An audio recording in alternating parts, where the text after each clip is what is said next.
What's trending on the campaign trail? I don't know who runs the Bob Ferguson Twitter account or X account. I got a note yesterday from someone who thinks he found the guy who runs it. Obviously, I haven't been able to confirm that, nor do I think the campaign would say, it's not Bob. It's totally someone. No, it's obviously Bob. He takes control because he cares, blah, blah, blah. So he's been tweeting nonstop about how evil and conservative Dave Reichert is. And pretty much the only things he will write is that Dave Reichert is a MAGA supporter, and he'll just type abortion like 14 times. That's the Bob Ferguson strategy. Dave Reichert is going to ban abortion somehow. How? Don't ask questions. Just assume the governor can do that, even though the governor can't. Just FYI. So I saw a video yesterday on his X account that caught my attention because it didn't have anything to do with abortion, or at least that's what I assumed because of the way that it was written. And then, of course, it gets into abortion and whatnot. But here's the tweet, because it's actually kind of remarkable. Newly released audio is how it starts. He's the one who released it, Bob Ferguson. So newly released, you mean you released the audio. Someone gave you audio. Newly released audio reveals anti-choice Congressman Dave Reichert lied about his political party to secure the appointment that started his political career. There's been no shortage of lies since. And then he goes through what he claims that he lied on. One of the so-called lies was that, quote, he tells the Seattle Times he's got a great record on climate, but denies the science of climate change, speaking to local Republican Party organizations. That part's not true. The first part was true. He refused to tell the media if he's voting for Trump, but nodded his head when asked by supporters. Bob, do you support the rallies that are anti-Israel? Because you've not been on the record. I'm just curious if you're going to do it. Oh, and I bet you when I write you an email to your campaign staff, you won't take a position, which then ensures that I'm going to write a story about how you won't condemn anti-Semitism. Just FYI. He promised to take a hands-off approach to Roe v. Wade before voting for 3 nationwide abortion bans. I think that's actually in reverse, but okay. You get the point. So he must have something on this audio clip that's very damning, right? That shows he's a lying liar who lies about his ideology. And, depending on which side you're on, you might be nodding your head right now and saying, yeah, I've been saying that as a semi-Byrd supporter. Dave Reichert is pretty much exactly the same as Bob Ferguson. So here's the audio, of which they don't tell us where it's from or the context, and yet you'll pick up what the context is. A pretty big, important piece of the context just by listening to the tone. So that was 1997. I was appointed sheriff in March. Ron Sims asks me, I'm going to offer you the job, but are you a Republican or a Democrat? Well, he's a Democrat, so I said, independent. Is that it?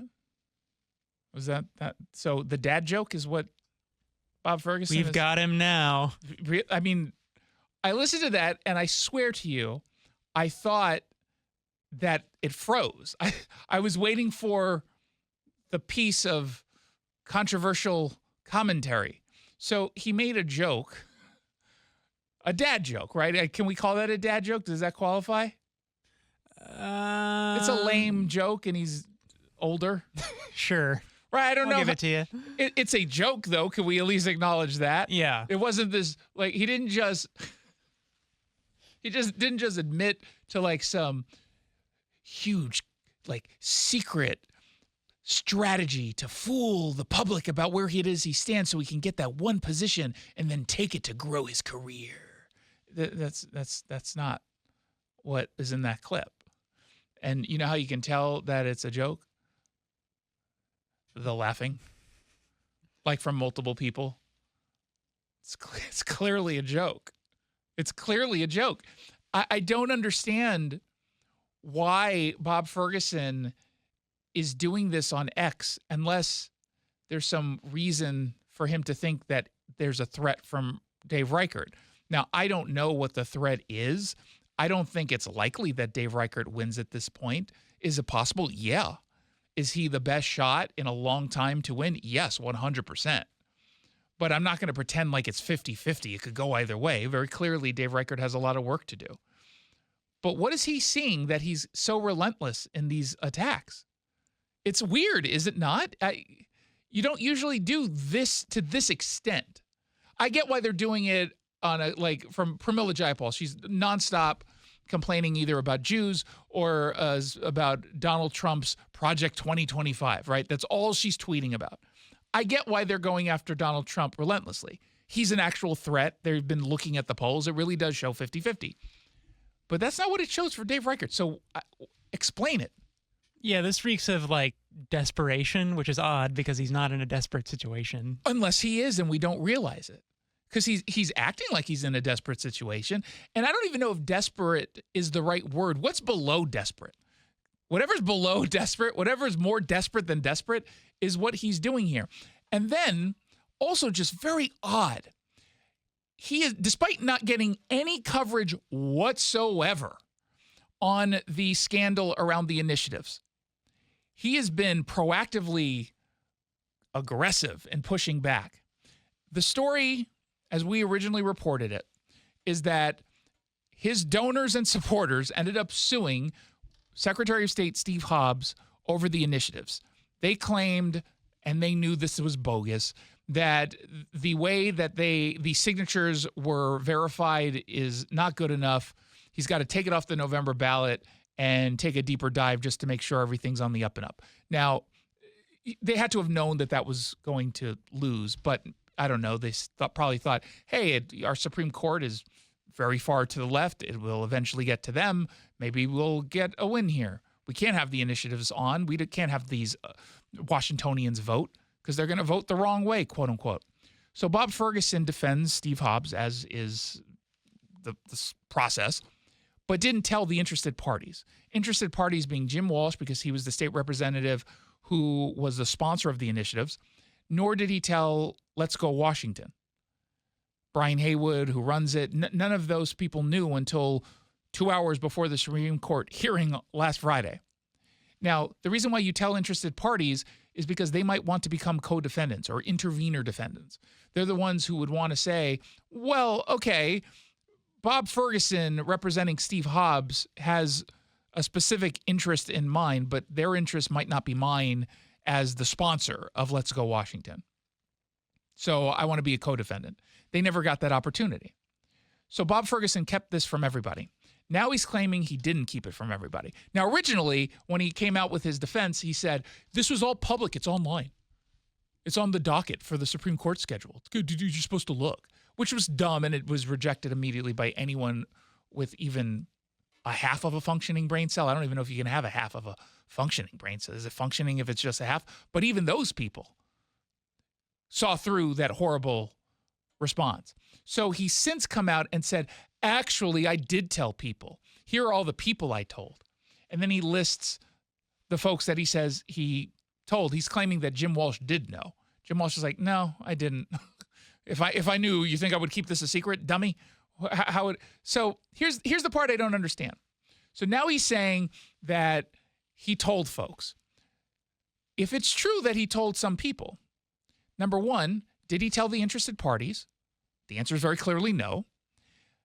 But if he's claiming that because of who he told it should have gotten to the interested parties, be curious, because then he just broke the law. You want to know why? Remember those court documents? Yeah. Remember the part where I read where it says that the interested parties weren't informed? Mm-hmm. So did they lie in the Supreme Court document? Yeah. Which is it, right? I mean, you either told the interested parties or you didn't. So I'm going to guess he didn't lie in the court documents, because that is very, very, very serious. Very serious. You can lose your ability to practice law for something like that. Does that imply then that what he's doing here is probably the lie, and really the only consequence he could potentially suffer is political, but probably won't because the media still hasn't covered this issue? Yeah, it's probably the latter, yeah. Yeah, so He's either lying to the voters or he's lying to the Supreme Court. Now, one, again, from a political perspective versus a legal perspective, much different. I think it's worse to lie to the Washington voters, right? I don't care about the Supreme Court. These people are far to the left. Lie all you want. I don't care. But I don't like being lied to, and you shouldn't like being lied to, and that's exactly what he's doing. Why is he doing it? Because he knows he can get away with it. He knows he can get away with it. All of his lies on his Twitter feed, they're not getting fact-checked.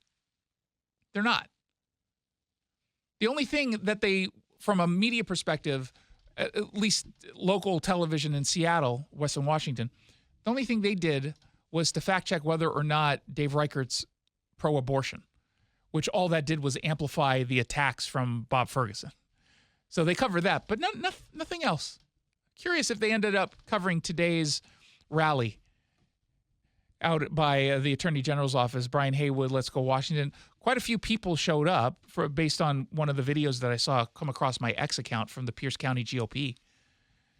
There were quite a few people there. Now, I'm not going to pretend like there are thousands of people, but there were enough people there. It is a visual event. Did any of the local television stations go down and film so that they can, talk about a major scandal that is so bad that Bob Ferguson is proactively providing more of a defense? Not that I saw. Now, in fairness, let's be fair. Could be tonight. The event started at 3 o'clock. You're not going to get that on at the 5 o'clock news. Most likely, if you're doing like a feature story, you got to edit. If Deborah Horn's out there, she got to figure out ways to insert her own voice into the package. That's not always easy. So we'll wait till tonight. We'll see if they're 7 days late to a major story. 7 days late. Better late than never. No, at some point you might as well just say you might as well not have done it to begin with. Oh, you're going to do it on a Friday night or a Saturday night where everyone's totally watching, Como TV and King 5 News. My God, it's so pathetic.